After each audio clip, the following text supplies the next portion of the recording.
Coucou YouTube, j'espère que tu vas bien. Je suis très contente de te retrouver pour cette nouvelle vidéo où je vais te parler d'une théorie qui m'a tellement aidée quand j'ai commencé, quand je savais pas du tout ce que je faisais, quand j'ai créé mon entreprise. Et cette théorie, c'est la courbe d'apprentissage. Donc c'est pour toi si tu es un aspirant créateur, un aspirant entrepreneur, un aspirant artiste qui veut exposer son travail au monde entier, mais que dès que ça devient difficile, dès que tu bloques, dès que tu te prends un peu la tête dans un mur, et ben t'as envie de tout abandonner, de tout laisser tomber, de jeter l'éponge et d'arrêter tout simplement. Et personne ne veut ça, tu le sais. Personne ne veut que tu arrêtes. Tout le monde a besoin de ton génie, de ton talent, de tes idées. Donc, écoute cette vidéo si ça bloque et que t'as envie de répandre your magic à travers le monde.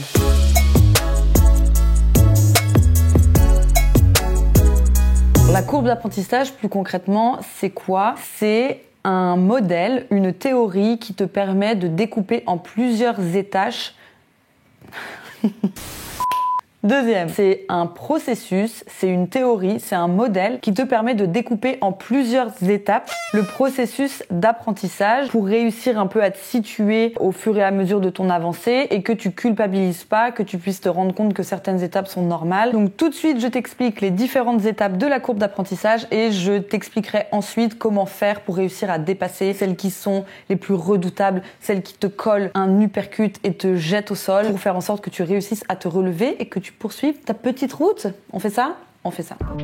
La première étape de la courbe d'apprentissage, c'est l'excitation la plus totale. C'est là où tu sais pas encore ce qui va t'arriver. T'as ton projet dans la tête, tu l'imagines, tu en parles. C'est comme vraiment, tu vois, quand t'es petit, moi je vais apprendre à faire du vélo, c'est le moment où t'es chez Decathlon et que tu dois choisir ton vélo, tu choisis les couleurs, t'es surexcité, tu te vois déjà te balader dans la rue comme ça sur ton vélo. Bref, c'est la folie la plus totale. Ça peut ressembler aussi un peu à l'effet rentrée scolaire. C'est là où t'achètes toutes tes fournitures, où t'as toutes tes bonnes résolutions pour te dire ok, cette fois je me lance, j'y vais, brand new start, cette fois-ci c'est le bon lundi, cette fois-ci j'y vais. Donc cette période elle est assez intense en émotions, t'as tous tes rêves devant toi, c'est vraiment la période d'espoir la plus totale où tu te dis je vais me lancer, tous tes espoirs sont basés sur ton nouveau projet et ta motivation est au plus haut niveau. La deuxième étape c'est un peu sans transition et c'est la période la plus horrible de la courbe d'apprentissage, mais c'est l'étape de la loose. C'est vraiment le moment de la courbe d'apprentissage qui a tué plus de projets que l'échec lui-même. C'est le moment où tu te prends en pleine face toutes tes insuffisances, toutes tes lacunes, tout ce qui va pas, tout ce qu'il te reste à apprendre, toutes tes imperfections. Selon les situations, ça peut être de plus ou moins intense, mais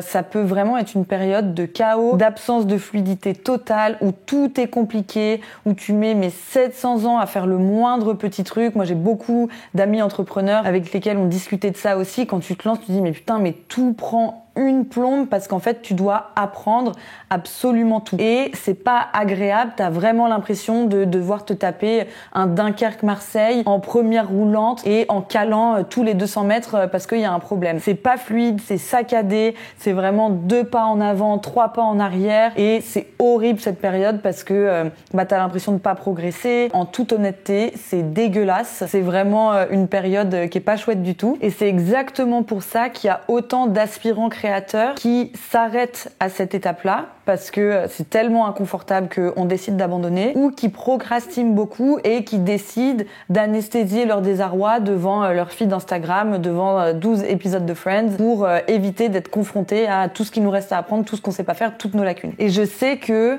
un peu dans l'imaginaire global, il y a beaucoup de gens qui disent que pour passer cette étape, il faut vraiment être fort, endurant, il faut vraiment être volontaire, mais moi je pense que ça a pas grand-chose à voir avec ça. Je pense que soit t'as un morceau de masochisme dans ton génotype qui fait que tu vas aller vers l'inconfort, que tu peux passer cette étape-là, que t'as envie de te prouver et de te faire un peu de mal, soit t'es vraiment conscient qu'il y a une courbe d'apprentissage et tu sais que c'est une étape à passer et tu peux un peu relâcher la pression sur cette étape-là. Mais vraiment, moi, de mon point de vue maintenant, rien à voir avec la force, rien à voir avec la volonté, rien à voir avec la discipline. C'est vraiment une question de savoir gérer cette période et ne t'inquiète pas. Je finis de t'expliquer les autres étapes de la courbe d'apprentissage et je te partage juste après comment tu peux faire pour faire en sorte que cette période de la loose soit moins douloureuse et que tu puisses passer à travers les gouttes pour en sortir.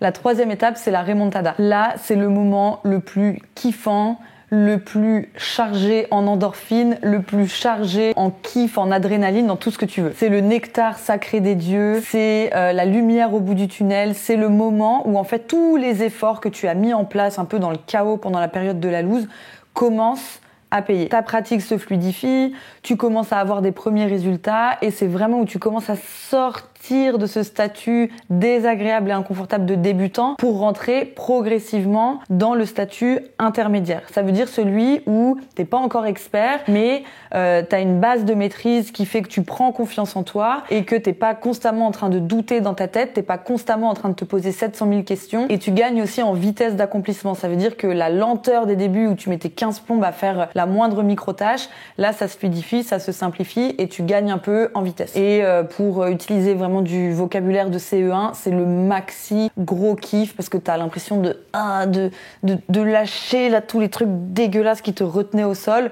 pour souffler un bon coup et gagner en amplitude. Alors cette période de la remontada, elle peut être plus ou moins intense et plus ou moins exponentielle selon ce que tu fais. Disons que t'es en train d'apprendre à faire du vélo. Faire du vélo, on va rapidement passer de ok, je sais pas faire du vélo et je tombe toutes les 3 minutes à ok, je réussis à tenir en équilibre sur mon vélo et maintenant j'arrive à pédaler et je peux faire ma vie. Il n'y a pas trop d'entre-deux en fait. Le passage de débutant à expert ou en tout cas de débutant à je maîtrise, il est assez fulgurant. Mais par exemple, si tu es dans une situation où peut-être comme toi, tu as envie de monter ta boîte, tu as envie d'apprendre à danser, tu as envie de faire quelque chose qui comprend plus de paramètres, où il y a vraiment un entre-deux intermédiaire entre la période de débutant et la période d'expert, là la remontada, elle va être un petit peu en dents de scie. Parce que potentiellement, tu vas apprendre à maîtriser les bases, il y a certains pas que tu vas réussir si on prend l'exemple de la danse, tu vas maîtriser les chorégraphies plus rapidement, etc. Mais il y a tellement d'autres paramètres comme la musicalité, comme la souplesse,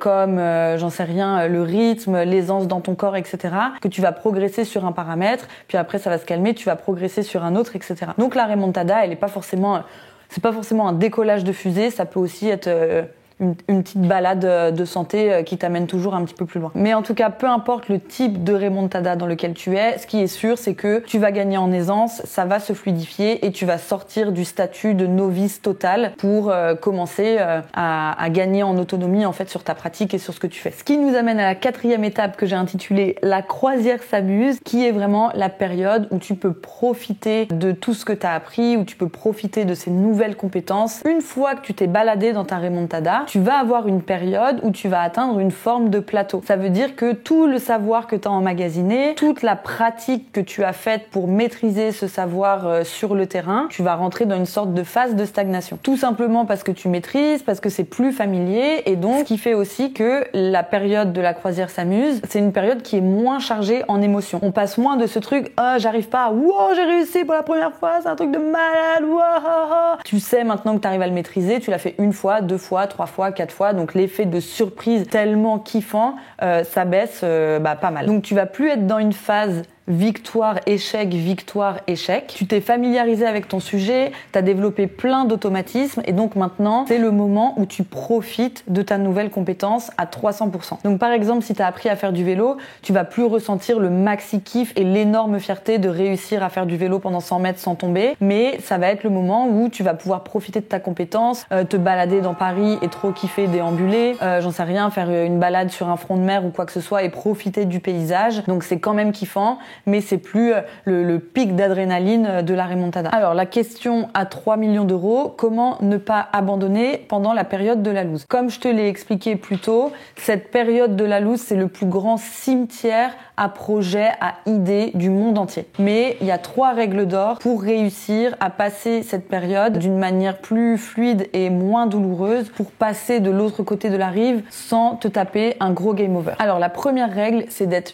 ultra honnête avec toi-même sur ce que tu souhaites faire et sur tes compétences. En fait, la plupart du temps, pourquoi est-ce qu'on abandonne? Parce qu'on a minimisé l'intensité du projet qu'on souhaitait mener et c'est trop pour nous parce qu'il y a plein de choses à apprendre, parce qu'il faut dépasser ses peurs, parce que psychologiquement c'est lourd, parce que émotionnellement c'est lourd et on pensait pouvoir faire tout ça tout seul. Donc la première règle, c'est de demander de l'aide, de se faire accompagner, de trouver un mentor. Il y en a pour tous les moyens, il y en a pour tous les budgets, il y a plein de choses sur YouTube pour apprendre apprendre aussi s'il y a besoin. Il y a des formations en ligne qui peuvent se faire en autonomie. Si tu as la possibilité, tu investis en toi et tu te fais accompagner par quelqu'un qui saura te montrer le chemin, qui saura te montrer la route au lieu de te retrouver comme ça tout seul dans toutes les espèces de ronces et d'orties qui te donneront envie de repartir en arrière. Fis ça, même si c'est temporairement parce que, j'en sais rien, t'as pas la possibilité de te faire accompagner parce que t'as des contraintes de temps ou des contraintes financières ou quoi que ce soit. Apprends des autres, apprends de ce qui s'est déjà fait, demande des conseils parce que ça va te faire gagner un temps fou et ça va aussi te permettre de te guider dans le flot d'informations qui existent et qui parfois peut être tellement intense que ça te donne aussi envie d'abandonner. Donc règle numéro 1, fais-toi accompagner. La règle numéro 2, pour survivre à l'étape de la loose, c'est de prendre le temps de te reposer, mais surtout de ménager ton énergie. En fait, la période de la loose, elle est caractérisée par quoi? Elle est caractérisée par la perte de contrôle, par l'incertitude et par le doute. Donc c'est tellement éreintant physiquement, mais aussi mentalement. Tu vois, ça peut te créer des maux de ventre, ça peut te créer des maux de tête, ça peut te créer des tensions dans les épaules, ça peut aussi créer un espèce de dialogue intérieur qui ne s'interrompt jamais, qui fait que tu vas rêver de tes fichiers Excel dans ton lit au lieu de dormir. Donc cette période peut vraiment être éreintante, ce qui fait que si tu prends pas le temps de te reposer, si tu prends pas le temps de te requinquer, tu vas te retrouver à claquer un burn-out, à te retrouver 6 mois en arrière, à avoir fait tout ce que tu as fait pour rien, parce que tu auras refusé de te reposer. Ce qu'il faut comprendre absolument, c'est que le repos,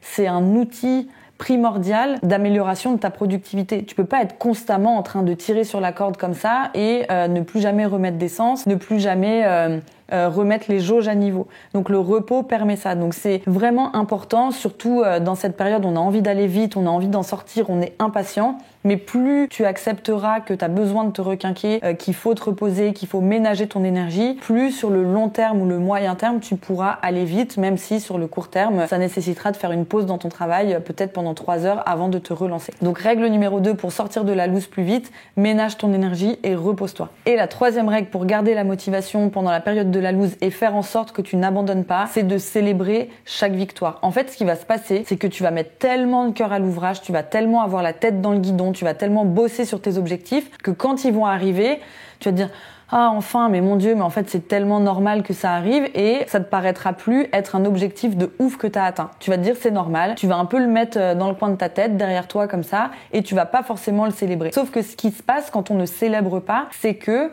on prend pas le temps de conscientiser qu'on a fait des progrès. Et si tu prends pas le temps de conscientiser que tu as fait des progrès, tu vas pas avoir une sensation d'accomplissement, tu vas pas forcément prendre confiance en toi et tu vas pas prendre conscience de tout le chemin parcouru pour te donner la motivation de te dire « Ouais, j'ai déjà fait ça, j'ai déjà passé cette étape, ouh, ça me donne à fond de motivation et je peux passer à la suite. » Donc célébrer, je sais que pour certains, ça peut être en mode « Non mais c'est trop cheesy, je vais faire le champagne parce que j'ai eu 300 followers, ça sert à rien. » Mais c'est pas tellement pour l'accomplissement en tant que tel, c'est pour célébrer en fait d'être passé d'un niveau A à un niveau B, puis après du niveau B au niveau C, etc., etc. Si t'attends de devoir être arrivé au niveau Z avant de célébrer, bah déjà tu vas sûrement perdre la motivation parce que le niveau Z il sera tellement loin que tu te diras que c'est inatteignable. Donc célèbre chaque palier pour conscientiser. Notre cerveau, il est câblé pour retenir le négatif beaucoup plus que le positif. Donc toi, si tu fais pas un effort conscient de l'amener à ta conscience, il va le zapper directement et potentiellement, tu vas te dire que tu fais rien, que t'avances pas et que tout ce que tu fais, ça sert à rien et tu jetteras l'éponge plus rapidement. So, celebrate!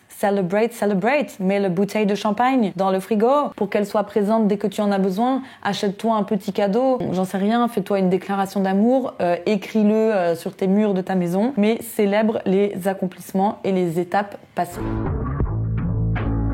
Je voulais faire un point rapide pour faciliter la courbe d'apprentissage chez les entrepreneurs. Alors, je vais faire court, mais il y a un truc qui est hyper important à savoir et qui est que quand tu entreprends, tu vas faire face simultanément à une dizaine, voire une vingtaine, voire une trentaine de courbes d'apprentissage. Ce qui fait que ça peut vite être chaotique, tu peux vite te sentir dépassé, ça peut te donner 10 fois plus envie d'abandonner. Pour te donner un exemple, moi j'ai une entreprise de coaching et dans le cadre de cette entreprise de coaching, qu'est-ce que je devais faire quand je me suis lancée ? Je devais pratiquer pratiquer le coaching, apprendre à créer du contenu, apprendre à me servir d'Instagram, apprendre à créer un site internet, apprendre à faire de la vidéo, apprendre à faire du graphisme, apprendre à gérer une entreprise de manière financière, administrative. Donc moi qui voulais simplement faire du coaching, en fait, je me suis retrouvée avec des dizaines d'autres choses à apprendre en même temps pour pouvoir donner vie à mon entreprise. Ce qui fait que quand tu te retrouves face à ces dizaines de courbes d'apprentissage, tu peux vite te retrouver avec l'impression de ne jamais réussir à sortir la tête de l'eau, d'être en tachycardie constante, j'ai peur et puis je vais me taper un burn-out dans les heures qui suivent, et ça peut être assez difficile à gérer. Donc c'est exactement pour ça que c'est hyper important, en plus d'essayer de pratiquer les différents conseils dont je vous ai parlé dans le début de la vidéo, quand vous êtes face à plusieurs courbes d'apprentissage en même temps, de les prioriser et de concentrer votre énergie sur une, deux ou trois, mais pas sur les 10 en même temps, parce que sinon vous allez péter un plomb. Donc hiérarchise, fais le tri, vois ce qui est le plus important, vois ce qui permet peut-être d'avoir le plus gros retour sur investissement en passant le moins de temps possible ou quoi que ce soit. Enfin, fais le tri, comme ça tu te concentres sur d'abord 3, tu passes la loose sur ces 3-là, tu passes la remontada, tu passes la croisière s'amuse, et une fois que t'es un peu arrivé en stagnation où ça roule au niveau de 1, 2 ou 3 courbes, bah tu peux en reprendre une, et tu peux en reprendre encore une, et tu refais la même chose jusqu'à ce que le business global tourne et que t'aies vraiment les bases de tout pour tourner normalement. Mais si tu fais les 10 en même temps, potentiellement tu vas péter un câble. J'espère que cette vidéo t'a plu, que ça te permet un peu de te situer, que ça te permet de te dire que t'es normal, et que ça t'inspirera en tout cas à rester dans ton projet, à continuer à le développer, même si ça doit prendre un peu plus de temps, parce que on a besoin de ton talent, on a besoin de ta voix, on a besoin de tes idées sur cette planète, sur YouTube, dans ton podcast ou je sais pas quoi, et ce serait vraiment trop con que tu t'empêches de le faire pour une petite période de lose qui va s'arrêter à un moment ou à un autre. Salut!